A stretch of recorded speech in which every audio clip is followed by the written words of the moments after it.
മദ്യത്തിന്റെ രുചി പറ്റി.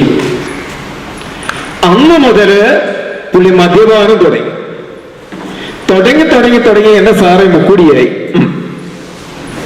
ഒരു ദിവസം കുടിച്ച് 10 മണിയായിട്ടും ഞാൻ കണ്ടില്ല.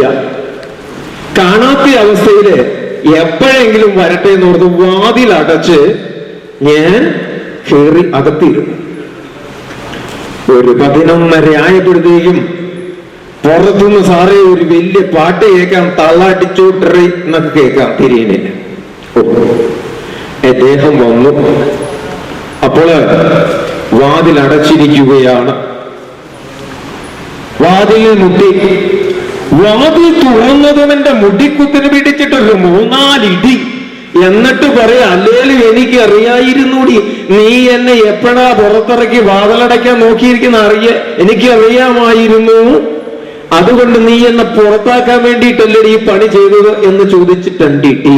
എന്നിട്ട് പറഞ്ഞു, എടി, ഭാര്യ എന്ന് പറഞ്ഞാല് ഭർത്താവിനെ കാത്തിരിക്കുന്നവളായിരിക്കണം. ഓഹോ, ശരി. പിറ്റേ ദിവസം എന്റെ പൊന്ന് സാറെ കാത്തിരിക്കാമെന്ന് തീരുമാനിച്ചു. ഒരു വിളക്കൊക്കെ കത്തിച്ച് ഞാൻ ഇങ്ങനെ വാതൊക്കെ കാത്തിരിക്കുക. 11 മണിയായപ്പോഴേ അയാൾ വന്നു വഴി ചോദ്യം, നീ ആരെയാണടി കാത്തിരിക്കുന്നത്? എനിക്കറിയാം, അല്ലേലും എനിക്കറിയാം നീ കാത്തിരിക്കും. നീ കാത്തിരുന്നപ്പം വന്നോടി എന്ന് ചോദിച്ചായി ഇടി. എന്നിട്ടൊരു ഡയലോഗ്, നാളെ ഇങ്ങനെ ആവർത്തിക്കുന്നില്ലേ? ഉടൻ തന്നെ പിറ്റേന്ന് രാവിലെ എഴുന്നപ്പോ കുറ്റബോധം കൊണ്ട് പറഞ്ഞു, എന്റെ പൊന്ന് സാറെ, കല്യാണം കഴിച്ചപ്പോ വന്ദനെ എന്ന് തെരച്ചു വിളിക്കാത്ത മനുഷ്യനാ. ആ മനുഷ്യൻ കുറ്റബോധം കൊണ്ട് സ്നേഹത്തോടെ വിളിച്ചു, മോളെ എന്ന് വിളിച്ചു. എന്നിട്ട് പറഞ്ഞു, എന്ന് ചേട്ടൻ മദ്യപിക്കുകയേയില്ല.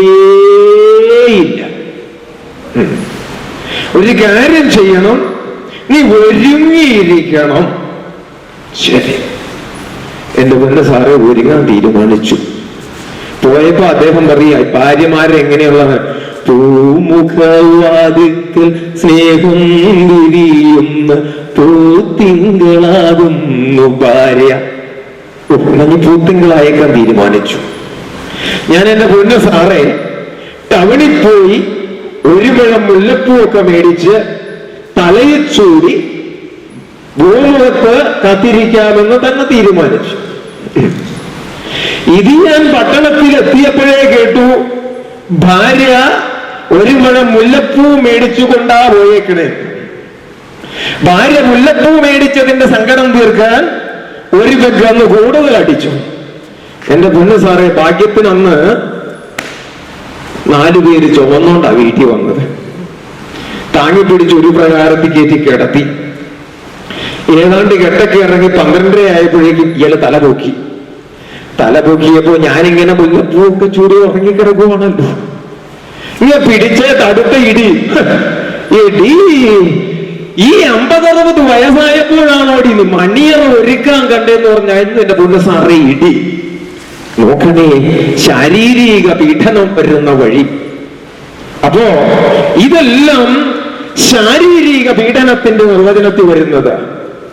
ഒരു മനുഷ്യന്റെ ശരീരത്തിനോ ഏതെങ്കിലും അവയവത്തിനോ ക്ഷതമോ മുറിവോ ക്ഷതവോ വേദനയോ എന്തെങ്കിലും സംഭവിച്ചാൽ ഇത് ശാരീരിക പീഡനത്തിന്റെ പരിധിയിൽ വരും.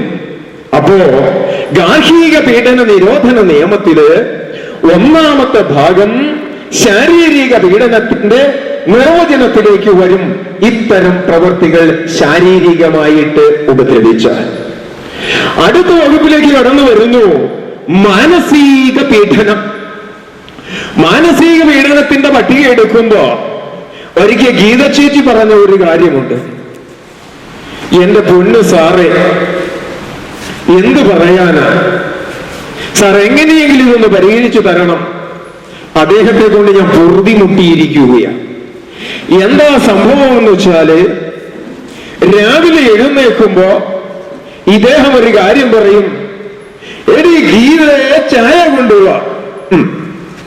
ചായ കൊണ്ടുവന്ന് ഒന്ന് സിപ്പ് ചെയ്തിട്ട് പറയും, അയ്യോ ഇതിന് മധുരമില്ല. എന്റെ പൊന്ന സാധനം വെച്ചിട്ട് കൂട്ടിയിട്ടേക്കാന്ന് വെച്ചാൽ ചോദിക്കും, ഇതെന്നാടി റേഷൻ കട നിന്റെ അപ്പൻ തിരഞ്ഞു തന്നതാണോ എന്ന് ചോദിക്കും.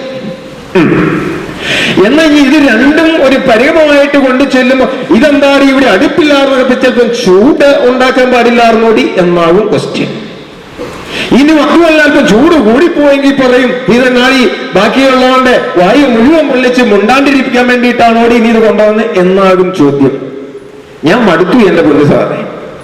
അങ്ങനെ ഇരിക്കുക ഇത് ഞാൻ പറഞ്ഞു. ഒരു ദിവസം ഒരിടത്തും കൊണ്ടുപോകില്ലാത്തതിന്റെ കാരണം എന്താണെന്ന് വെച്ചാല്, ഞാൻ അങ്ങോട്ടോ ഇങ്ങോട്ടോ നോക്കി ആരെങ്കിലും കണ്ടൊന്ന് ചിരിച്ചു പോയാ എന്റെ ഭർത്താവിന് സംശയ.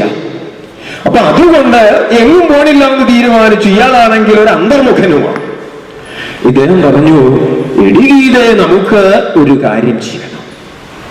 ഏതായാലും നിന്റെ ചേച്ചിയുടെ മകളുടെ കല്യാണമല്ലയോ, ഒരു കാര്യം ചെയ്യാം, നമുക്ക് കല്യാണത്തിന് പോകാം.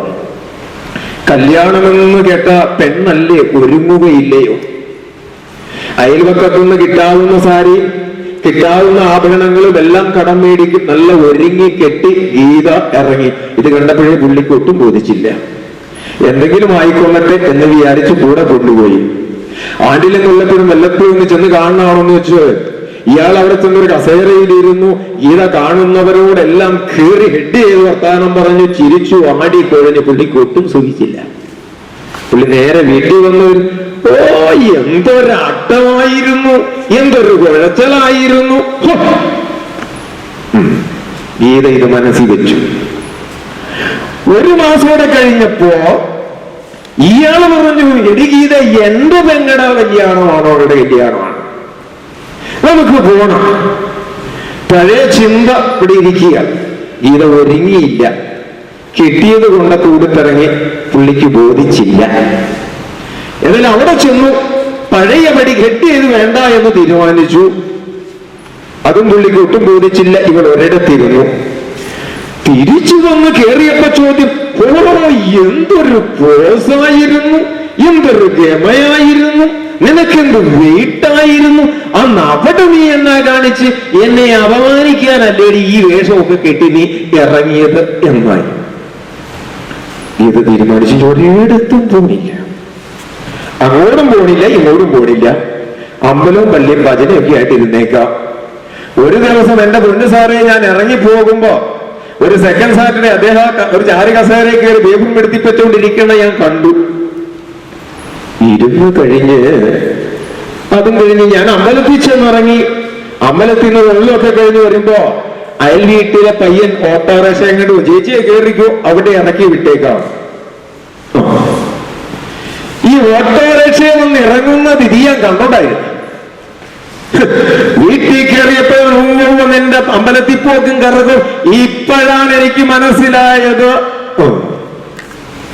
നോക്കണമേ, മാനസിക പീഡനം വരുന്ന വഴി. ഇവിടെ നടക്കുന്നത് മാനസിക പീഡനമാണ്. വീണ്ടും ഒന്ന് മാനസിക പീഡനത്തിന്റെ ടെൻസിലേക്ക് വരുന്നുണ്ട്. കുട്ടികളില്ല എങ്കിൽ മച്ചി എന്ന് വിളിച്ചാൽ അതും മാനസിക പീഡനത്തിന്റെ പരിധിയിലേക്ക് വരികയാണ്. പീഡനങ്ങൾ രണ്ടായി. ഒന്ന് ശാരീരിക പീഡനം. ആ പീഡനം കണ്ട് മടുത്ത് പിടിച്ചുപോയി. ഇങ്ങനെ പിടിച്ചുപോയി ഇല്ല. അപ്പോ ഇപ്പൊ രണ്ടു വഴിക്കായി, ശാരീരികവും മാനസികവുമായി. എന്നാല് ഇനി മൂന്നാമതൊരു മഹാഭേദമുണ്ട്. അതാണ് എന്താ പറഞ്ഞു തന്നെ, സാമ്പത്തിക പീഡനം. ഒരിക്കൽ ഒരു വിദ്വാൻ ഒരു പണി ചെയ്തു. വിദ്വാൻ എന്താ ചെയ്തതെന്ന് വെച്ചാല് ഭാര്യയോട് പറഞ്ഞു, ഒരു ദിവസം പറഞ്ഞു, നാളെ മുതല് നീ ജോലിക്ക് പോ. എന്താ കാര്യം? അന്വേഷിച്ച് ചെന്നപ്പോ ഈ വിദ്വാനെ വിളിച്ചു വരുത്തിയപ്പോ വിദ്വാൻ പറയുകയാണ്, എന്റെ പൊന്ന് സാറേ, ഒരുങ്ങിക്കെട്ട് ഞങ്ങൾ രണ്ടുപേരും കൂടി എവിടെയെങ്കിലും പോകാൻ തുടങ്ങിയാല് ഇവൾ എന്റെ കൂടെ നടക്കും. നടന്നു കഴിഞ്ഞിട്ട് അവിടെ ആരെങ്കിലും കാണും, ഹായ്.